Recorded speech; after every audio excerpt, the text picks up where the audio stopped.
Iran ও ইসরায়েলের যুদ্ধবিরতির মধ্যে লেবাননে ভয়াবহ হামলা করে ইসরায়েল। আর এই হামলারই এবার পাল্টা জবাব দিতে শুরু করেছে লেবানন।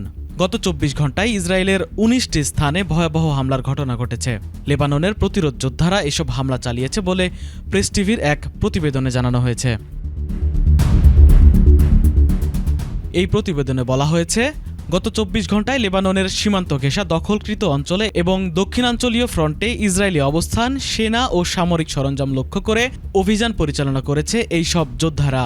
এ সময় ইসরায়েলি সেনাবাহিনীর অবস্থান ও সামরিক সম্পদের বিরুদ্ধে ভারী ও ধারাবাহিক সামরিক অভিযান চালানো হয়েছে। অভিযানে ড্রোন হামলা, ভারী কামান থেকে গোলাবর্ষণ এবং বিস্ফোরক ডিভাইস বিস্ফোরণের ঘটনা ঘটেছে। এছাড়া বিস্ফোরক বোঝাই ড্রোন ও আক্রমণাত্মক কোয়াডকপ্টার ব্যবহার করে ইসরায়েলি সামরিক বাহিনীর লজিস্টিক সরঞ্জামের ওপর নির্ভুল ও প্রাণঘাতী হামলার ঘটনাও ঘটেছে। এটির ভয়াবহতা দ্রুতই অনেক এলাকায় ছড়িয়ে পড়েছে। এই হামলায় দক্ষিণ লেবাননের আল বায়াত পৌর এলাকায় অবস্থিত ইসরায়েলি সেনাবাহিনীর একটি কমান্ড সদর দপ্তরে ব্যাপক ক্ষয়ক্ষতি হয়েছে।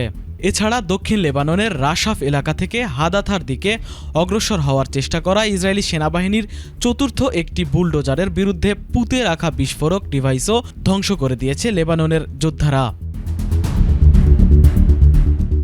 এমন হামলার ঘটনার পরপরই ইসরায়েলি সেনাবাহিনী সাইদা ও নাবাতিয়েহ জেলার ৯টি গ্রামের বাসিন্দাদের এলাকা ছেড়ে অন্তত ১,০০০ কিলোমিটার দূরে সরে যেতে নির্দেশ দিয়েছে। তারা ওই এলাকায় লেবাননের যোদ্ধাদের বিরুদ্ধে কঠোর পদক্ষেপ নেওয়ার হুঁশিয়ারি দিয়েছে বলেও জানা গেছে।